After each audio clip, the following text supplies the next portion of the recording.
Bonjour à tous, bonjour à toutes, en route sur les chemins de la philosophie.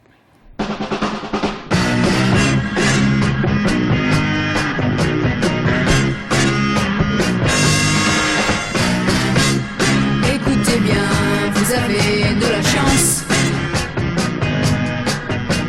Je vous offre 10 secondes de silence.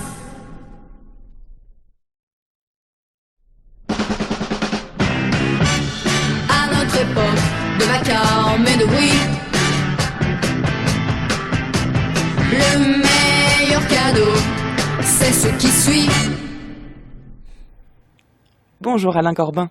Bonjour. Pensez-vous que, comme le chante Stella, le silence puisse s'offrir ? Bien sûr, dans le domaine de l'amour, on en reparlera peut-être. On peut offrir des fleurs, on peut offrir des paroles, mais on peut offrir du silence aussi. Comme preuve d'amour. Oui. C'est un plaisir en tout cas de vous recevoir au micro des chemins de la philosophie. Vous êtes professeur honoraire à l'université Paris 1 Panthéon-Sorbonne, spécialiste de l'histoire des sens. Vous avez, pour ceux qui ne vous connaissent pas encore, ils sont chanceux parce qu'ils ont tout à découvrir, vous avez révolutionné, le terme n'est pas trop fort, le travail d'historien en assumant une approche subjective et le caractère arbitraire du choix des thèmes qui ont retenu votre attention. Je pense au Monde retrouvé de Louis-François Pinago, un ouvrage qui paraît en 98 et qui restitue l'univers sensible d'un paysan illettré du Perche. De ce personnage inconnu et ordinaire, vous en faites un héros anonyme. Citons également Le miasme et la jonquille en 1982 qui propose une réflexion sur l'odorat et l'imaginaire social au XVIIIe et au XIXe siècle, l'avènement des loisirs de 1850 à 1960, les manières de jouir du siècle des Lumières à l'avènement de la sexologie, les cloches de la terre, les paysages sonores, la culture sensible dans les campagnes. Autant dire que ce qui vous intéresse, ce sont les objets de recherche qui d'habitude passent sous silence. Et l'an dernier, vous avez publié cette histoire singulière du silence de la Renaissance à nos jours. Alors comment le passage s'est-il opéré entre l'intérêt suscité par les domaines de l'existence restés dans le silence et la curiosité pour le silence lui-même, objet de recherche ? C'est assez logique, après m'être intéressé à l'odorat, au message des sens, à l'histoire du message des sens, aux cloches, etc.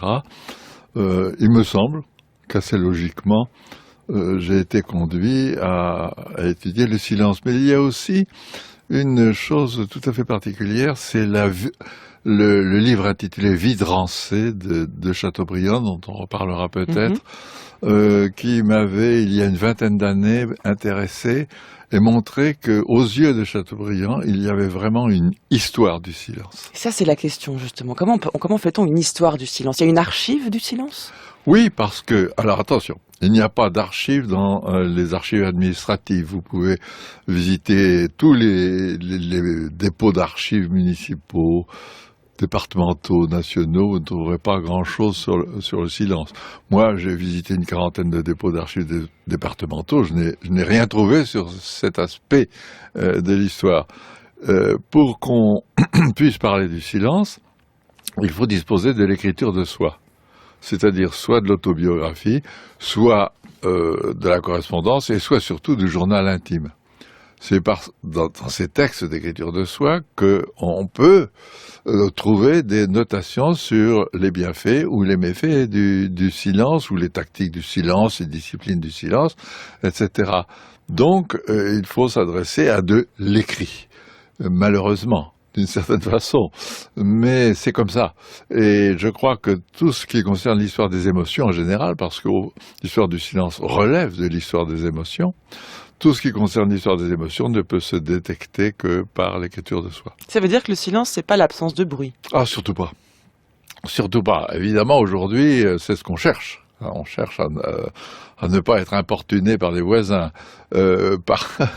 Mais ça, c'est une intolérance, en quelque sorte, au bruit, qui est elle-même à son histoire. Mais ce n'est pas l'histoire des textures du silence, des forces du silence, des mérites du silence, des profondeurs du silence. C'est simplement une histoire de l'intolérance au fracas, l'intolérance au bruit que, en ce qui concerne la France, la Suisse, j'avais essayé dans d'autres livres de repérer vers le milieu du 19e siècle, qui est toujours, les années 60 sont des grands tournants dans bien des domaines. Donc, à partir de ce moment-là, il y a une intolérance au bruit qui se développe. Alors que durant la première moitié du 19e, compte tenu de la théorie médicale, c'était plutôt une intolérance aux mauvaises odeurs, aux pourris, aux dangereux, dans la perspective néo-hippocratique. Mais à partir de 1860, c'est le fracas qui vraiment indigne en quelque sorte, parce que le peuple hurle. Le peuple qui ne se désodorise pas aux yeux des élites. Le peuple hurle aux yeux des élites et par conséquent, il vaut mieux s'en protéger, il vaut mieux apprendre le mezzo voce, par exemple, que le peuple est incapable, le peuple des campagnes, ça a été bien montré, est quasiment incapable d'apprendre. Donc, vers 1860, là, il y a vraiment un tournant qui relève de la distinction aussi en partie. Donc, Distinction sociale. Oui, on se désodorise, on parle bas, dans les sphères des élites, on commence à ne plus parler au concert, etc. Et ça aboutit à Bayreuth, tout ça. Hein. Si bien que nous n'avons jamais vécu dans une époque aussi silencieuse, on pourrait dire. Oui, alors ça dépend. Je veux dire, en ce qui concerne les fracas, mis à part ceux qui habitent dans les aéroports, si je puis dire, ou à proximité des aéroports, ils savent ce que c'est. Mais dans la ville, à l'intérieur de la ville, effectivement, la ville était beaucoup plus bruyante au 19e siècle, par exemple, qu'elle ne l'est aujourd'hui. Peut-être même au 17e, pensez à la 6e satire de Boileau sur les embarras de Paris. Mais oui, il y avait toute une série de choses, de bruits d'animaux partout, les chevaux qui piaffent, qui tirent, des charrettes sur les pavés, les vaches que l'on tue, que l'on éventre, presque en pleine rue.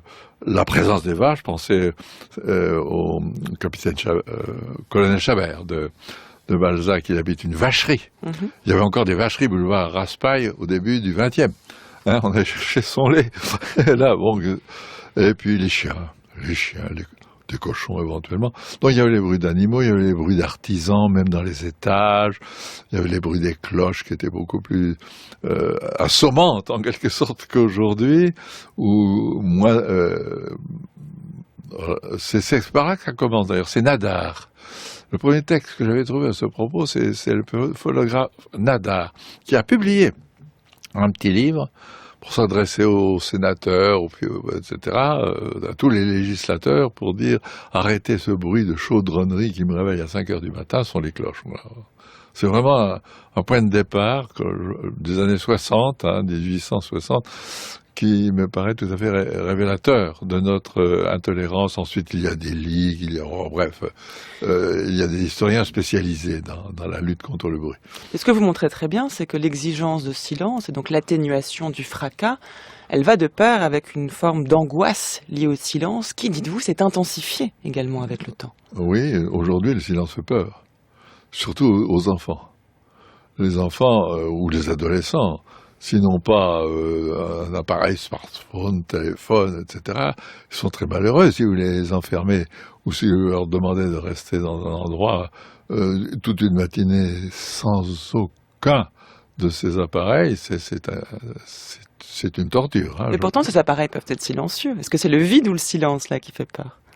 Je pense que c'est la face à soi-même, être face à soi-même et uniquement face à soi-même. Parce que le silence s'apprend dans l'enfance. Il s'apprenait. Compte tenu de mon âge, j'ai appris le silence. Je l'ai raconté un petit peu dans une autobiographie de petite enfance.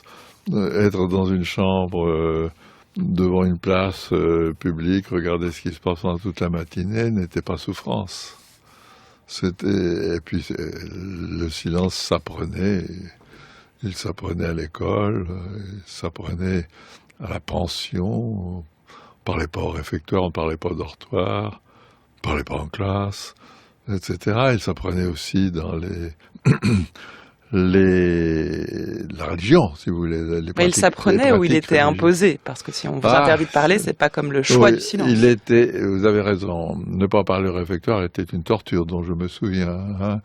Mais sinon, bon, ça paraissait un peu normal, quoi. C'était dans les règles des règlements de ces institutions qui dataient souvent encore, lorsque j'étais tout jeune, qui dataient encore du 19e siècle dans les maisons religieuses.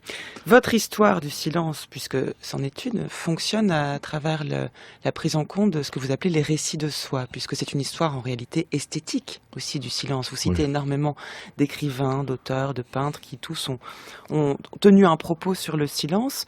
C'est bien que l'histoire du silence que vous proposez est une histoire aussi c'est une manière de goûter le silence, non pas comment il s'impose, comment il apparaît, mais comment on peut composer avec lui. La meilleure preuve en est un des textes que vous citez, que je vous propose d'entendre maintenant, qui est d'Eugène Fromentin, Un été dans le Sahara, un texte qu'on ne lit plus beaucoup, qui est absolument magnifique et interprété ici par Yvan Morane.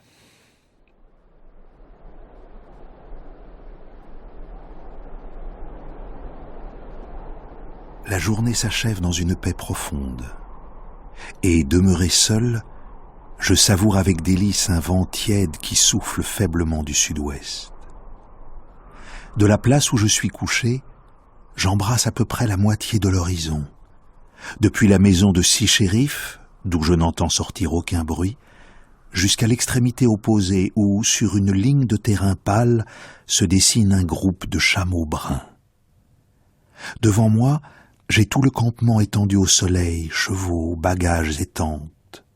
À l'ombre des tentes, quelques gens qui se reposent. Ils font cercle, mais ne parlent pas.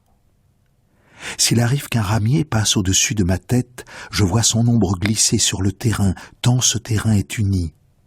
Et j'entends le bruit de ses ailes, tant le silence qui se fait autour de moi est grand. Le silence est un des charmes les plus subtils de ce pays solitaire et vide. Il communique à l'âme un équilibre que tu ne connais pas, toi qui as toujours vécu dans le tumulte. Loin de l'accabler, il la dispose aux pensées légères. On croit qu'il représente l'absence de bruit, comme l'obscurité résulte de l'absence de lumière. C'est une erreur.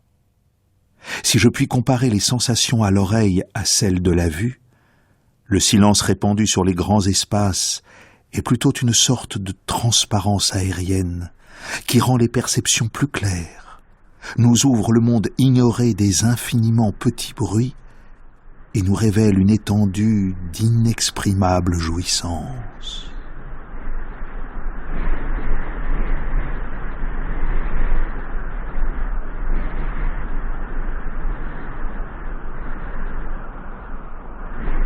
Vous disiez, Alain Corbin, que le silence n'est surtout pas l'absence de bruit. C'est exactement ce que décrit Eugène Fromentin dans ce texte, en présentant le silence comme cette transparence aérienne qui rend les perceptions plus claires et ouvre le monde ignoré des infiniment petits bruits. Le silence nous fait entendre autrement. C'est-à-dire que l'histoire du silence, c'est aussi l'histoire des textures du silence. Je crois que ce mot de texture est extrêmement important, parce que ces textures varient selon qu'on est dans une chambre à l'intérieur d'une maison, qu'on est dans la nature, qu'on est à l'église, etc.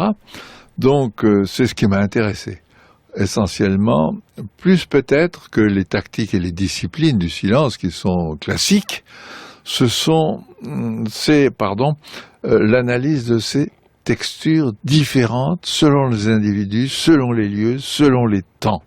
Selon les temps, on y reviendra peut-être aussi. Là, c'est vraiment un texte admirable de Fromentin, effectivement, mais il faut dire que le désert, ce grand pays d'Allah pour Fromentin, ce grand pays métaphysique qu'il a traversé, donc dans lequel il a séjourné, se prête assez bien aux analyses des textures du silence. Mais on pourrait parler de la campagne, on pourrait parler de la mer, on pourrait parler de la forêt, on pourrait parler de toute une série de la montagne, de lieux qui permettent d'éprouver la nature. Alors en ce qui concerne les petits bruits, oui, Thoreau par exemple, l'américain transcendentaliste, montre bien que le silence n'est pas absolu quand il se promène autour de Concorde ou un peu plus loin, parce qu'il a un peu voyagé dans les Cap Cod, dans les forêts du Maine, etc., a besoin d'être révélé par un petit bruit, ne serait-ce que le bruit près de l'étang de Walden, dans lequel il réside. Thoreau, c'est celui qui a écrit, qu'on connaît par son journal Walden, qui raconte son expérience de vie dans les bois pendant 2 ans et 2 mois. Voilà. Et alors, il dit que même une grenouille, un petit bruit de grenouille, mais allant plus loin, un bruit de moustique révèle le silence. Mais dans Walden, il dit même qu'il entend pousser les haricots. Oui, alors, il entend pousser. Alors ça, c'est chez lui quelque chose qui revient assez souvent, parce que c'est vrai des arbustes, c'est vrai des arbres, etc. Son idéal, en quelque sorte, dans le contact avec la nature, serait d'entendre pousser les plantes. Il écrit dans son journal, donc Henry David Thoreau, « Le silence seul est digne d'être entendu. Le silence a des profondeurs et une fécondité qui varient comme celle du sol, tantôt un Sahara où les hommes périssent de faim et de soif, tantôt de riches alluvions, une prairie fertile de l'ouest. Quand je quitte les villages et m'approche des bois, j'écoute de temps à autre pour entendre les chiens du silence hurler à la lune et savoir s'ils sont sur la piste d'une proie. Si Diane n'est pas dans la nuit, quelle nuit ? J'écoute Diane, la déesse. Le silence résonne, musical, il me transporte. Nuit de silence perceptible, j'entends l'inaudible. » Et bien sûr, après le texte de Fromentin, ce texte de Thoreau est vraiment magnifique. On ne peut pas aller plus loin. En France, dans la campagne, etc., il y a Maurice de Guérin qui est très intéressant à ce propos. Qui est Maurice de Guérin ? Dans son cahier vert. C'est le frère, si je puis dire, d'Eugénie de Guérin, qui est beaucoup plus connu à cause de la publication de son journal. Il est mort très jeune, mais c'était un de ces romantiques comme Senancour, qui était très très attentif à tout cela, qu'on a un peu oublié, et que justement je voulais restaurer un peu cette pour le grand public, cette fascination pour le silence. Et puis il y a Chateaubriand qui lui parlait de l'histoire du silence, mais on y reviendra peut-être. L'histoire du silence à travers l'exemple du rossignol. Mais ce qu'il y a de formidable dans ces 3 exemples, soit Fromentin, Thoreau ou Chateaubriand, puisque vous le citez, c'est la texture du silence dont vous parlez, qui est toujours décrite autrement que de manière verbale. Chez Fromentin, si on revient à ce texte, rappelons que c'est un peintre, Fromentin. Oui. En plus même d'être un écrivain. Il est plus connu comme peintre. Exactement. Et mais pour lui, il n'oppose pas les deux. Le visible et l'audible font partie d'un même registre, et les deux composent ce que vous nommez la texture du silence. Et chez Thoreau, c'est pareil. Il y a une espèce de synesthésie ici, ou en tout cas de rencontre de tous les sens, qui compose ce que l'on appelle le silence. Oui, non, mais je suis tout à fait d'accord. Mais il y a en plus de cela l'idée qu'on n'écoute pas le silence de la même manière selon les époques. Ça, c'est fondamental, sinon il n'y aurait pas d'histoire du silence. Mais on n'écoute pas les tableaux de la même manière, on n'écoute pas les lieux de la même manière, et c'est de là que j'étais parti. C'est lorsque Chateaubriand dit, par exemple, qu'au XVIIe siècle, il y avait des grands lieux de silence. Soligny-la-Trappe, la grande trappe dans l'Orne, l'Escurial en Espagne, je ne sais pas si c'est l'Escurial, mais effectivement, on ressent un très fort silence. Et ce dont j'étais parti, donc j'y reviens, c'est la difficulté, mais peut-être ne me posez-vous pas exactement cette question, mais c'est la difficulté pour Chateaubriand de comprendre le silence du XVIIe siècle, lui qui vit en 1847, puisque c'est pratiquement sa dernière œuvre, qui avait été commandée par son directeur de conscience, de se rendre à la trappe pour comprendre, en quelque sorte, la spiritualité de l'abbé de Rancé, fondée sur le silence, puisque les moines ne parlent pas à la trappe. Et donc, il y va, et ce qui m'a le plus intéressé, c'est qu'il ne comprend pas bien. Lui, l'homme du sublime, l'homme des tempêtes, les cheveux dressés dans le vent, l'homme de la forêt américaine, il arrive dans l'Orne à Soligny-la-Trappe. On lui a dit d'aller, de comprendre le silence, et il ne le comprend pas bien. Il le trouve d'ailleurs que l'abbé de Rancé, c'est un silence exagéré, c'est un silence de la prière, c'est un silence de l'écoute de Dieu, etc. Lui, ce qui l'intéresse surtout, c'est l'écoute des bruits, en quelque sorte, de la nature. Et c'est cette difficulté d'un grand romantique comme Chateaubriand à comprendre le silence de l'abbé de Rancé à Soligny-la-Trappe. Donc, cette difficulté est preuve de l'existence d'une histoire du silence. Et un visiteur qui irait aujourd'hui aussi, parce que c'est toujours la trappe de Soligny, aurait encore plus de difficultés sans doute, mais le même type de difficultés.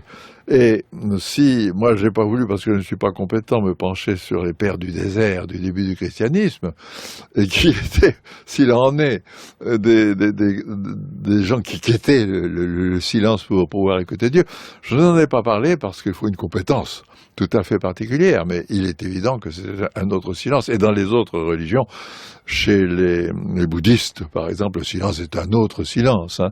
Donc l'histoire du silence est tout à fait légitime, me semble-t-il. Mais vous évoquez ces quêtes du silence dans votre livre. Hein. Vous y consacrez un chapitre avec le rapport, le choix du silence, que ce soit dans la vie monacale ou par des religieux, voire même des mystiques, où la parole doit être tellement au service de Dieu qu'elle peut n'être qu'intérieure et qu'il n'y a plus de voix qui s'exprime. Écoutons la règle de saint Benoît ici qui pose le silence comme étant le seul moyen de salut, interprété ici par Michael Lonstal. Faisons comme dit le prophète. J'ai dit, je veillerai sur ma conduite pour ne pas pécher en parole. J'ai mis une garde à ma bouche, muet, je me suis humilié et j'ai tu les bons discours. En cela, le prophète montre que si par amour du silence, on doit parfois taire les bons discours, on doit bien davantage mettre un terme aux mauvais discours à cause du châtiment dû au péché. Donc, même s'il s'agit de conversations bonnes, saintes et édifiantes, entre disciples excellents, on en accordera rarement la permission tant il est important de garder le silence. Car il est écrit, si tu parles beaucoup, tu n'éviteras pas le péché. Et, ailleurs, mort et vie dépendent de la langue. En effet, parler et enseigner revient au maître, se taire et écouter convient aux disciples. Voilà pourquoi, s'il est nécessaire de demander quelque chose au supérieur, on le demandera en toute humilité et avec une respectueuse soumission. Quant aux bouffonneries ou aux paroles inutiles et à celles qui soulèvent le rire, nous les condamnons en tout lieu à une prison perpétuelle, et pour de telles paroles, nous ne permettons pas aux disciples d'ouvrir la bouche.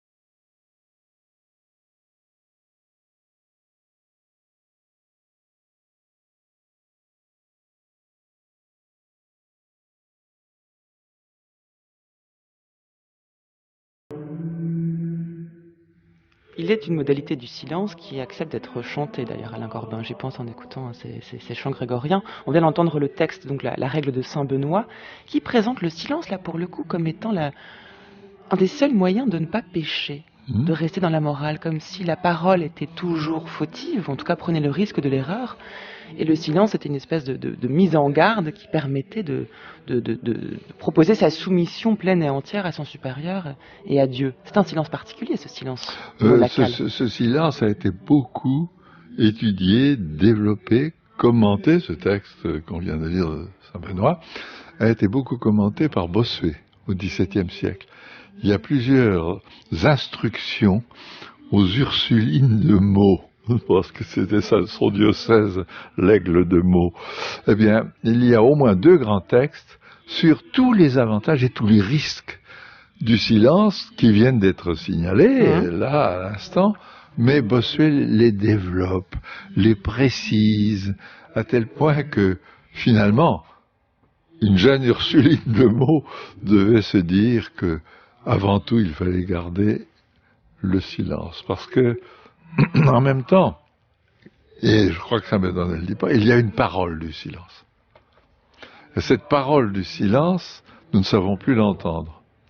C'est peut-être une des grandes pertes que m'a révélé cette histoire du silence. Et Marc Fumaroli, qui est vraiment un très grand historien, dans ses livres, a montré comment, par exemple, il y a un rapport entre l'éloquence et le silence, mais surtout combien aussi les tableaux du XVIIe siècle étaient porteurs de silence pour le spectateur qui les considérait. Et ça, nous l'avons perdu parce que il y a trop de monde dans les expositions, dans les musées, et puis parce que nous n'avons plus le vocabulaire, nous ne pouvons plus entendre ce silence d'un tableau de Latour, d'un tableau de Rembrandt, par exemple. Paul Claudel était très sensible à ça. Hein. Il cite à ce propos la Ronde de nuit de Rembrandt. Moi, je citerais plutôt le Retour de l'enfant prodigue. C'est tout à fait personnel, c'est-à-dire que les spectateurs du XVIIe siècle ressentaient cela, écoutaient cette parole-là, que les spectateurs d'aujourd'hui ne sont plus en mesure d'écouter. Et donc, il y a une déperdition de la considération portée au tableau, si vous voulez, de ça. Et j'avais fait l'expérience que je cite d'être trouvé 1 heure tout seul avec une dizaine de tableaux de Cézanne. Eh bien, j'ai essayé d'écouter.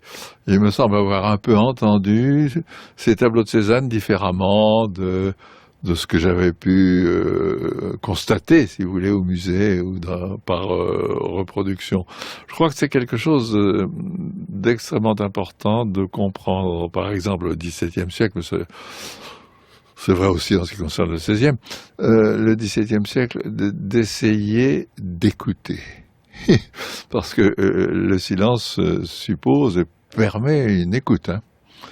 Et donc, Claudel parle des vitraux des cathédrales, parce que évidemment la cathédrale est un bloc de silence. Ça, tout le monde l'éprouve encore, je crois, à entrer dans une cathédrale. Qui pour le coup a une texture bien palpable. Le silence de la cathédrale est...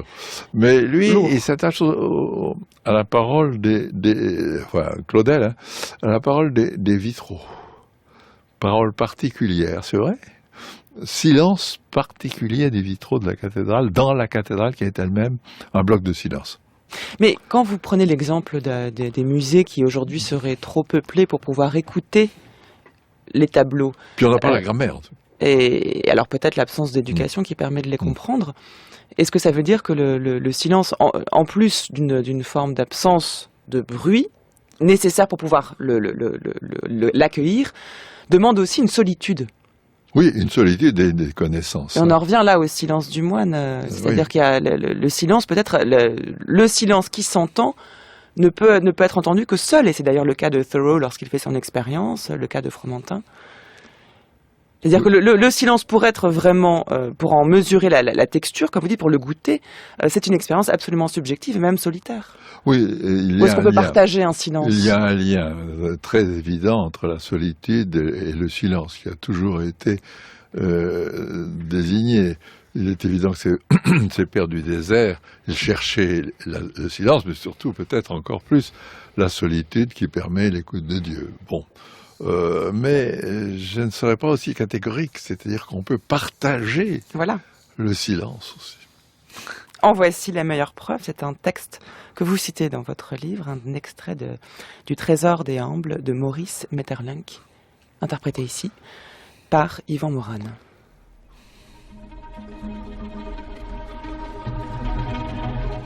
Nous ne parlons qu'aux heures où nous ne vivons pas, dans les moments où nous ne voulons pas apercevoir nos frères et où nous nous sentons à une grande distance de la réalité. Et dès que nous parlons, quelque chose nous prévient que des portes divines se ferment quelque part. Aussi, sommes-nous très avares du silence, et les plus imprudents d'entre nous ne se taisent pas avec le premier venu. L'instinct des vérités surhumaines que nous possédons tous nous avertit qu'il est dangereux de se taire avec quelqu'un que l'on désire ne pas connaître ou que l'on n'aime point. Car les paroles passent entre les hommes, mais le silence, s'il a eu un moment l'occasion d'être actif, ne s'efface jamais. Et la vie véritable, et la seule qui laisse quelques traces, n'est faite que de silence. Rassemblez vos souvenirs dans ce silence auquel il faut avoir recours encore, afin que lui-même s'explique par lui-même. Et s'il vous est donné de descendre un instant en votre âme jusqu'aux profondeurs habitées par les anges, ce qu'avant tout vous vous rappellerez d'un être aimé profondément, ce n'est pas les paroles qu'il a dites, ou les gestes qu'il a faits, mais les silences que vous avez vécus ensemble. car c'est la qualité de ces silences qui seule a révélé la qualité de votre amour et de vos âmes. N'est-ce pas le silence qui détermine et qui fixe la saveur de l'amour? S'il était privé du silence, l'amour n'aurait ni goût ni parfums éternels. Qui de nous n'a connu ces minutes muettes qui séparaient les lèvres pour réunir les âmes? Il faut les rechercher sans cesse. Il n'y a pas de silence plus docile que le silence de l'amour. Et c'est vraiment le seul qui ne soit qu'à nous seuls. Les autres grands silences, ceux de la mort, de la douleur ou du destin, ne nous appartiennent pas. Les silences que vous avez vécus ensemble, c'est la qualité de ces silences qui seule a révélé la qualité de votre amour et de vos âmes. Quelle meilleure expression d'un partage du silence éloquent, pour le coup, Alain Corbin. C'est un très beau texte sur le partage du silence, mais c'est aussi un très beau texte sur l'amour. Je me demande même s'il en est de plus grand, hein, de ce point de vue, et que ce livre, ce petit livre de Maeterlinck sur le silence mériterait vraiment d'être largement diffusé. Mais cette idée aussi qu'il y a des êtres avec lesquels on n'a pas envie de partager le silence, c'est quelque chose de très fort. C'est pas facile de se taire avec quelqu'un si on n'a aucune amitié, aucun amour, aucune affinité. C'est évident. Ça a été aussi beaucoup souligné par Charles Péguy. Non pas à propos de l'amour, mais il y a des textes de Charles Péguy plus courts peut-être, mais de la même texture, si vous voulez, que celui de Maeterlinck. C'est le fait d'être en amitié avec un autre homme, par exemple, et de se promener. Les randonneurs connaissent ça dans la campagne, et de ne rien se dire. Voilà. Pouvoir ne rien se dire au cours de moments d'une promenade, c'est pour Charles Péguy une grande preuve d'amitié. Ce silence, il est vécu, il est partagé, il est le lieu de l'expression sans doute d'un sentiment, mais c'est celui dont on a, qui appartient uniquement aux personnes qui le vivent. C'est-à-dire que c'est le silence le moins objectif possible. Ah oui, bien sûr, il révèle la personnalité, hein, et les modalités de la relation, parce que on vient d'évoquer la relation de l'amour, mais il y a la haine.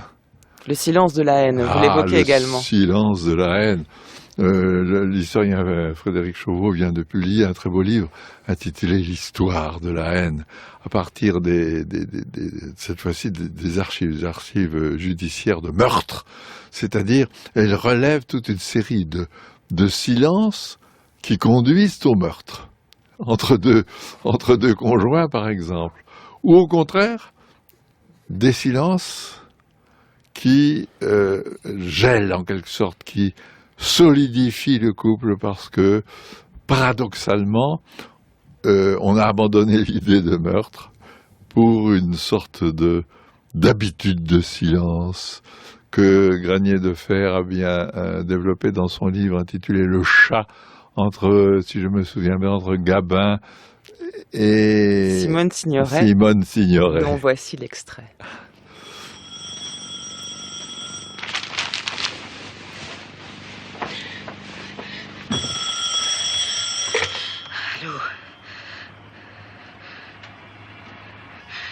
Allô? Allô, qui est là?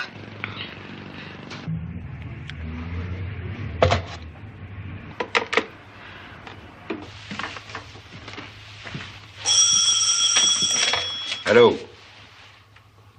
Allô?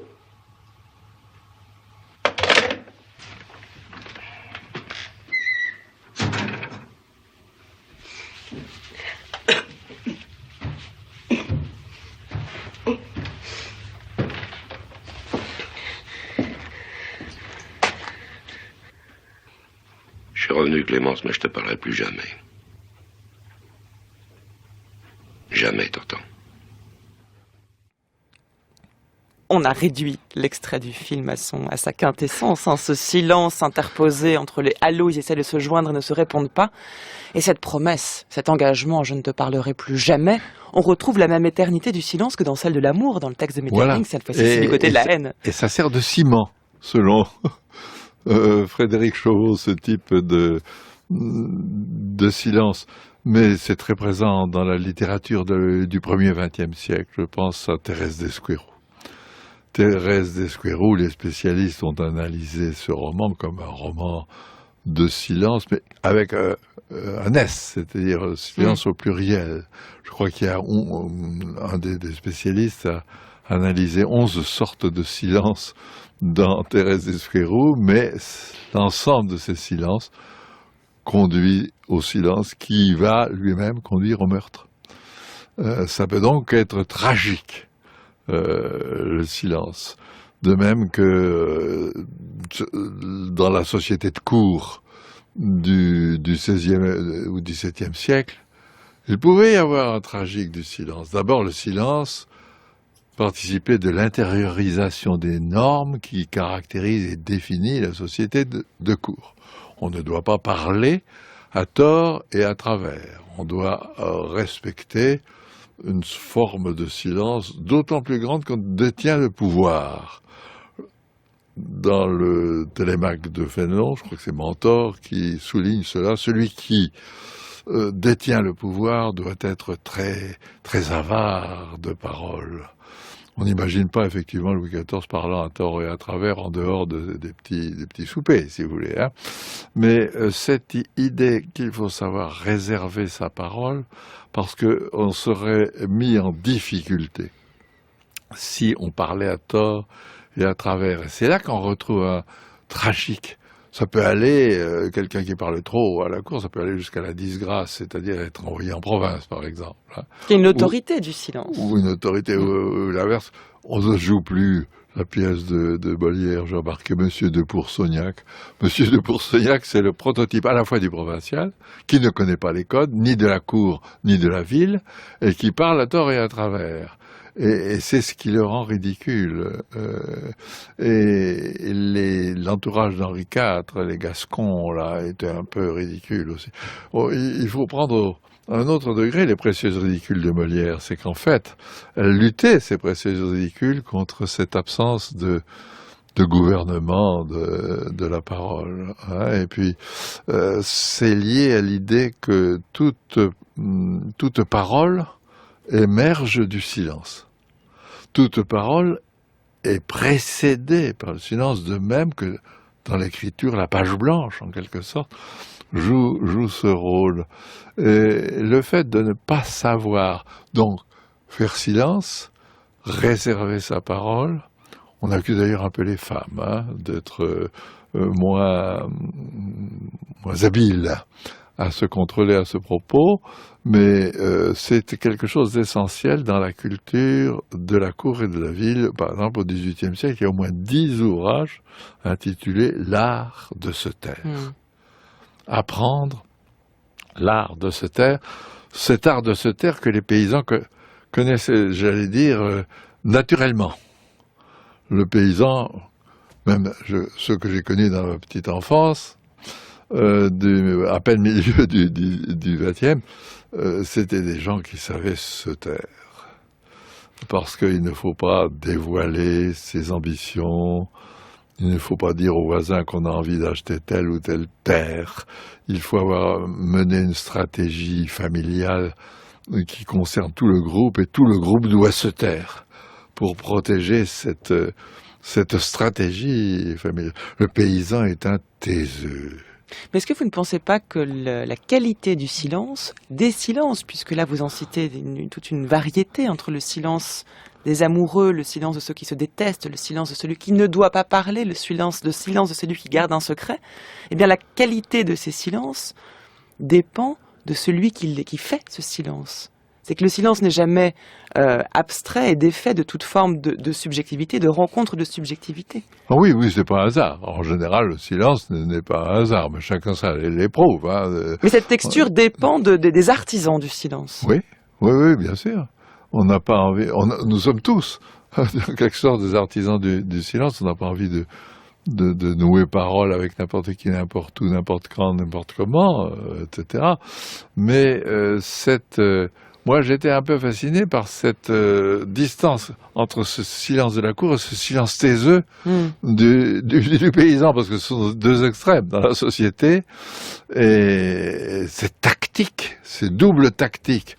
Le roman de Huysmans, En rade, c'est celui que je préfère de lui, est totalement asservi à cette lutte entre le silence taiseux de paysans. Donc c'est un couple qui séjourne à la campagne. C'est un couple de Parisiens qui va chez une tante ou je sais plus à la campagne cousins, oui. et des cousins et qui tombent chez des taiseux qui vont les exploiter.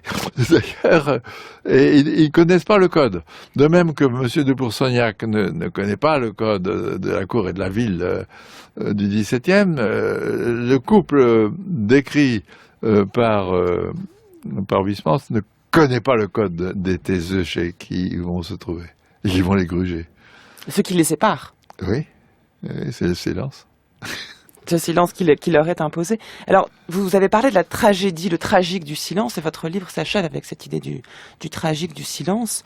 C'est un tragique. Alors, comment on comprend ce caractère tragique? C'est parce ce silence est impossible à accepter aujourd'hui, parce qu'il est initial et que toute parole ne fait que le recouvrir, et donc le tragique viendrait de l'impossibilité de l'accepter comme tel, ou bien peut-être de l'absence de courage et de force en nous pour être à la hauteur du silence. Finalement, il y aurait une sorte d'humilité de l'homme face au silence. Je crois que c'est ça. L'humilité. Que vous avez tout dit. D'abord, il y a une difficulté aujourd'hui dans la société, c'est le manque d'apprentissage. Manque de discipline, manque d'apprentissage du silence dès l'enfance, on y revient. Mais aussi dans la société. Mais tout est compliqué parce que il faut pas être gêné. Donc on est gêné par la parole de l'autre aussi. On veut le silence dans le TGV, par exemple. Vous voyez, c'est un impératif qui n'existait pas avant. Aujourd'hui, on doit sortir du wagon pour téléphoner. Alors, mais c'est encore plus compliqué que ça. C'est qu'on zappe, si vous voulez, ou je ne sais pas comment dire. Il y a une intermittence des exigences du silence. Ce sont les mêmes individus qui feront le plus de bruit le soir dans une boîte de nuit avec une intensité de fracas et de bruit qui est inédite dans l'histoire. Ce sont ces mêmes individus qui seront les plus intransigeants pour interdire le silence du voisin dans le TGV ou dans l'avion. Donc vous voyez, il y a une sorte d'intermittence des seuils de tolérance au silence. Et tout cela recouvert par un manque d'apprentissage, des textures et des bénéfices du silence. Et comment est-ce qu'on pourrait apprendre ça? Comment est-ce qu'on éduque au silence? Là, on en vient aux disciplines. Mais c'est ça. Aux disciplines du silence qui étaient les jésuites et les éducateurs des temps modernes l'avaient fort bien compris. Il fallait l'imposer. Et puis les éducateurs de la Troisième République aussi. Et Alain, que j'aime beaucoup, un de mes compatriotes, le philosophe Alain, a remarqué que dans cette magnifique réflexion sur l'éducation, sur l'enseignement, il avait fait remarquer que le silence est contagieux comme le rire. Donc, si vous laissez le rire commencer, il sera contagieux. Si vous réussissez à imposer au départ le silence, lui aussi va être contagieux.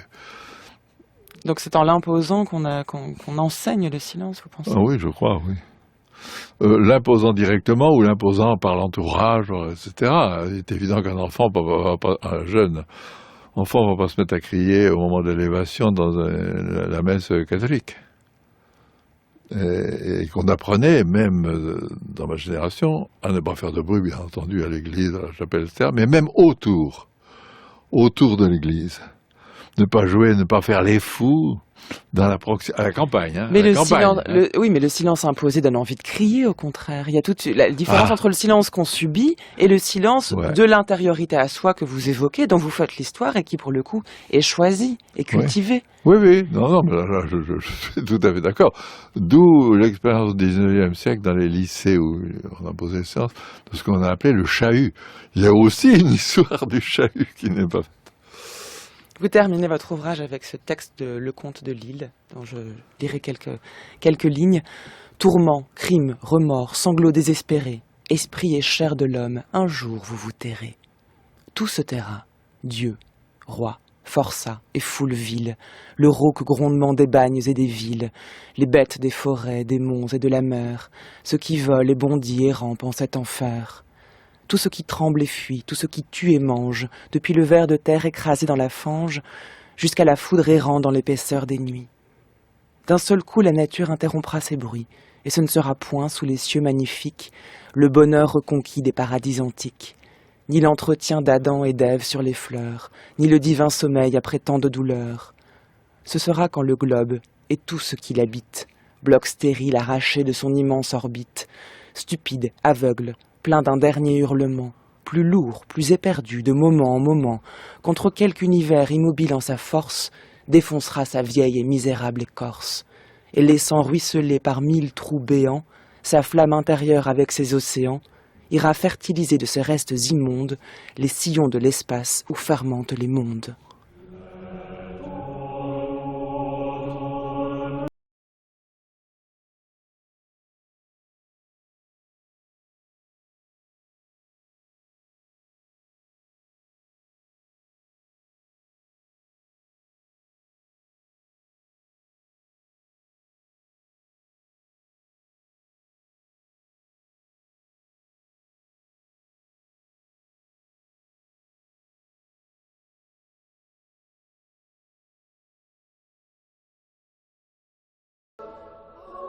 Le plus tragique des silences, Alain Corbin, c'est celui qui règne sur la terre, enfin, qui règne lorsque la terre est morte, en ruine, et que s'accomplit sa destruction dans le silence, n'est-ce pas? Je pense que ça correspond à notre mentalité toute contemporaine. On retrouve une anxiété d'un silence à venir, en quelque sorte, d'une prospective du silence qui correspond bien à nos angoisses aujourd'hui. Merci beaucoup, Alain Corbin, d'être venu nous parler du silence aujourd'hui. Merci. Je renvoie les auditeurs à votre ouvrage Histoire du silence de la Renaissance à nos jours aux éditions Albin Michel.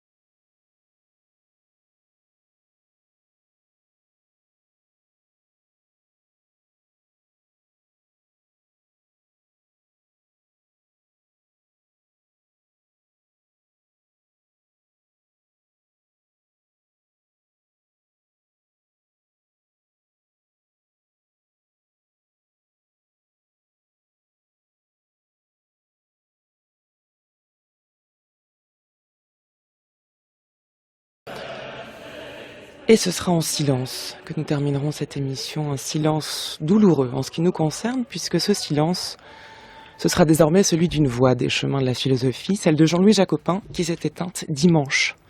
Sa voix, les plus fidèles d'entre vous la connaissaient bien. Elle nous accompagne depuis la création de cette émission en 2007. Jean-Louis Jacopin avait le talent hors pair de rendre limpides des textes difficiles. Il pouvait par exemple proposer une lecture impeccable de la critique de la raison pure alors que personne n'a jamais réussi à lire plus de 15 lignes sans se reprendre. Ma voix donc aujourd'hui se fait celle de l'équipe des chemins de la philosophie, de tous ceux qui ont travaillé avec toi, cher Jean-Louis, pour te dire à quel point tu vas nous manquer. La magie de la radio fait que nous pourrons t'écouter autant que nous le voulons, et grâce à elle, le silence n'aura jamais raison de ta voix. C'est donc à toi que reviennent les derniers mots de cette émission avec ce texte d'Albert Camus que tu avais lu à ce micro le 1er septembre 2015. Au revoir Jean-Louis, ta voix reste bien vivante.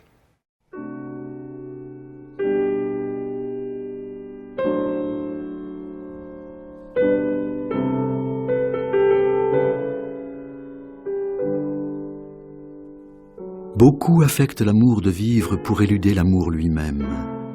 On s'essaie à jouir et à faire des expériences, mais c'est une vue de l'esprit. Il faut une rare vocation pour être un jouisseur. La vie d'un homme s'accomplit sans le secours de son esprit, avec ses reculs et ses avances, à la fois sa solitude et ses présences. À voir ces hommes de Bellecour qui travaillent, défendent leurs femmes et leurs enfants, et souvent sans un reproche, je crois qu'on peut sentir une secrète honte. Sans doute je ne me fais pas d'illusions. Il n'y a pas beaucoup d'amour dans les vies dont je parle. Je devrais dire qu'il n'y en a plus beaucoup. Mais du moins, elles n'ont rien éludé. Il y a des mots que je n'ai jamais bien compris, comme celui de péché. Je crois savoir pourtant que ces hommes n'ont pas péché contre la vie. Car s'il y a un péché contre la vie, ce n'est peut-être pas tant d'en désespérer que d'espérer une autre vie et se dérober à l'implacable grandeur de celle-ci. Ces hommes n'ont pas triché. Dieux de l'été le furent à 20 ans par leur ardeur à vivre, et le sont encore privés de tout espoir. J'en ai vu mourir 2. Ils étaient pleins d'horreur, mais silencieux. Cela vaut mieux ainsi. De la boîte de Pandore où grouillaient les maux de l'humanité, les Grecs firent sortir l'espoir après tous les autres, comme le plus terrible de tous. Je ne connais pas de symbole plus émouvant. Car l'espoir, au contraire de ce qu'on croit, équivaut à la résignation. Et vivre, c'est ne pas se résigner.